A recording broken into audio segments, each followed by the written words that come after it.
Hi, Curious Women. Sorry I lost track of time and I think I missed a week of my Curious newsletter, but I am back and I am ready to speak to you guys.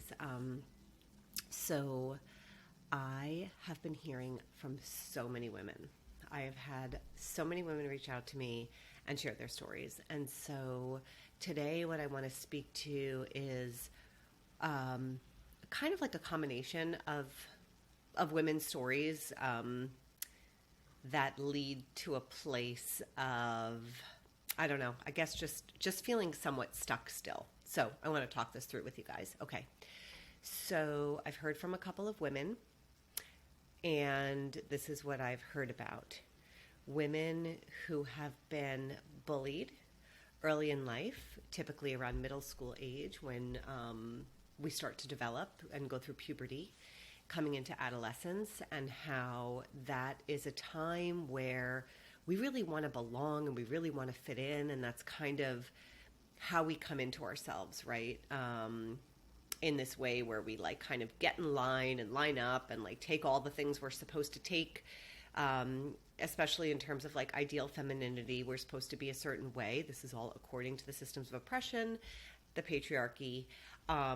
But we want to like fit in because as kids, we want to belong. We want to be part of the group. We don't want to be left out. And some of us did not have that as an option because our development and our puberty was taking us to a place where we had more, we had more masculinity in us. We were more tomboy. We looked a little boyish. We dressed a little boyish. We didn't want to put on skirts. We were more athletic, whatever it was for you.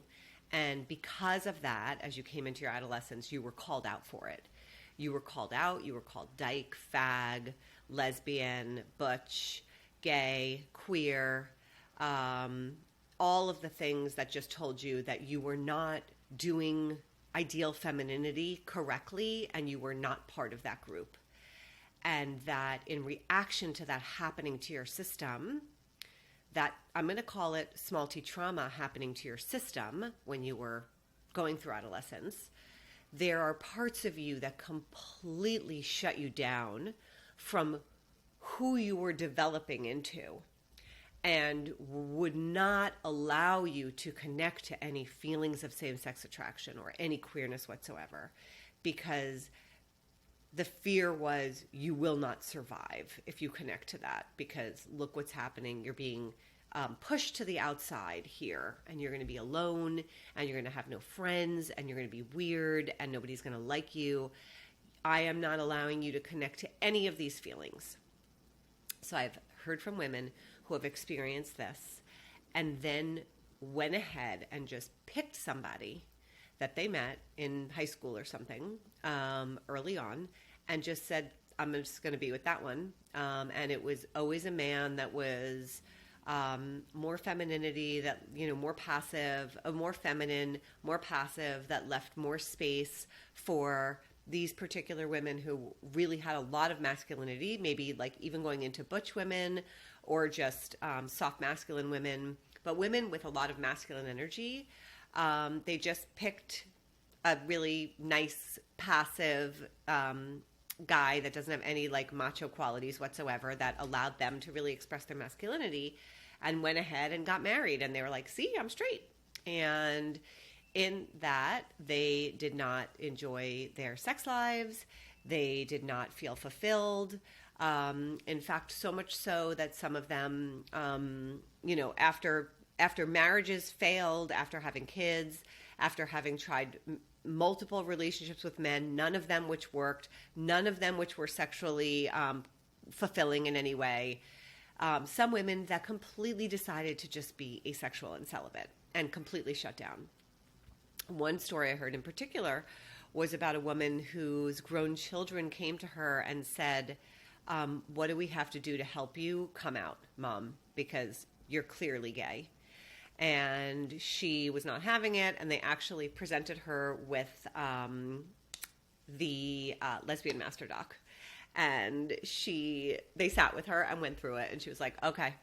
So anyway, one of these stories that I heard, this one in particular, was interesting because this woman finally met somebody and really fell for somebody who also was a late bloomer, but was 5 years ahead of her in terms of coming out. And this woman who never ever found a way to have any sexual feelings for men, completely cut off from her sexual feelings of attraction to women. When she finally fell for somebody, these feelings of attraction really overwhelmed her.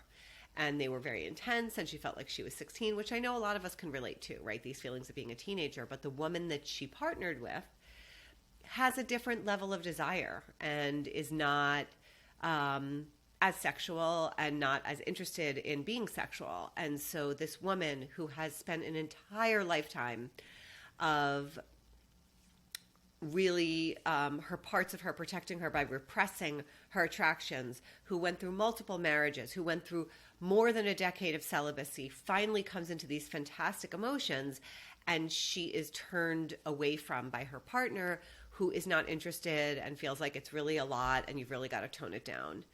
And she's deeply in love with this woman, and this is kind of where she is. And she shared with me that she'll stay in this relationship and just put the sex part to the side, but that if this relationship doesn't work out, she is just going back to being celibate, which I have to say, it really broke my heart when I heard that.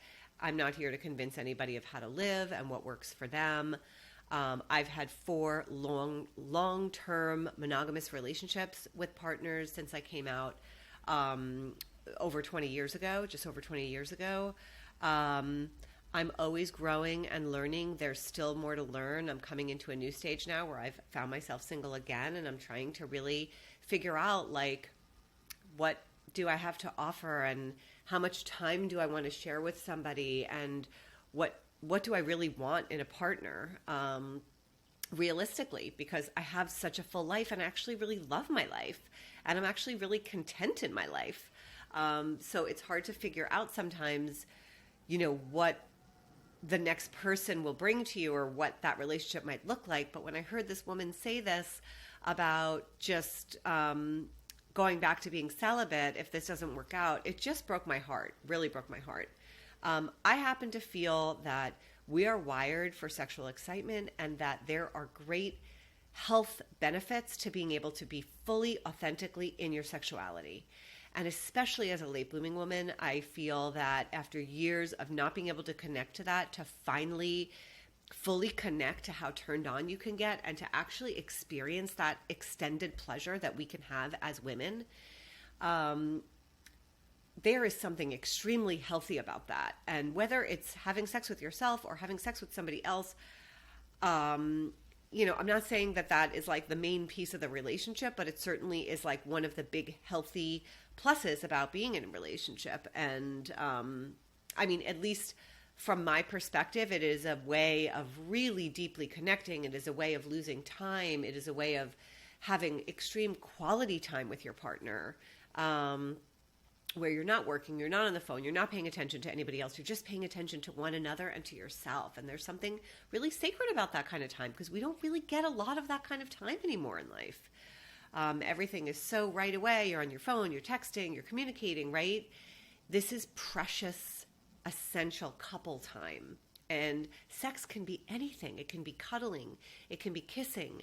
It can be, rolling around. It can be fooling around. It can be like all stages of it can be sex, right? It doesn't have to just be having an orgasm. When straight people define sex, it's intercourse and an orgasm. When you come out and you're queer, sex is like all the things that bring you pleasure. So to, widen your definition of sex, but also to, have a way where you actually allow yourself the pleasure that sex can provide you, because that pleasure is going to fill you up with such good feelings that are going to start to feel very empowering, that you have not had over the course of your life, mostly because of the patriarchy and because we've been living under the weaponry of this, brutal regime and its systems of oppression that have really affected, really everybody, but certainly women. So I guess, I don't know. My main message is just the idea that like you're going to be with one person for the remainder of time, and that if you're not going to be with that person, you should completely give up and not be with anyone. I get it. It's very romantic. Be heartbroken. I understand that too. But to not allow yourself that kind of human connection again, to me, is really robbing yourself of what it is to be human and how beautiful it is to be human. And we only have one time through. We only have one life. So, you know, I'm in this process of grieving too, right? I'm grieving the loss of a relationship. I'm also trying to reimagine and just see, like, are there other ways to define relationship in my life? In any way where like this past relationship I had could possibly work for me, as I approach, you know, starting to think about dating and what I'm really available for and what I would want in a partner. I'm starting to just sort of question everything. So I guess I'm really just encouraging you to do that. Just please question everything. And if you do have trauma from your adolescence around being called, you know, butch, dyke, lesbian, queer, fag, whatever it is, please do the work to heal that little person inside of you that endured all of that pain. She needs you. She needs your help. And I am encouraging you to go deep inside and just have so much compassion and to be with her and to let her know how lovable and worthy she is. So that's my share for today. I will be back. If you guys have certain topics you want me to speak to, just email them to me. You could just respond right here to this email. And I look forward to seeing you next time.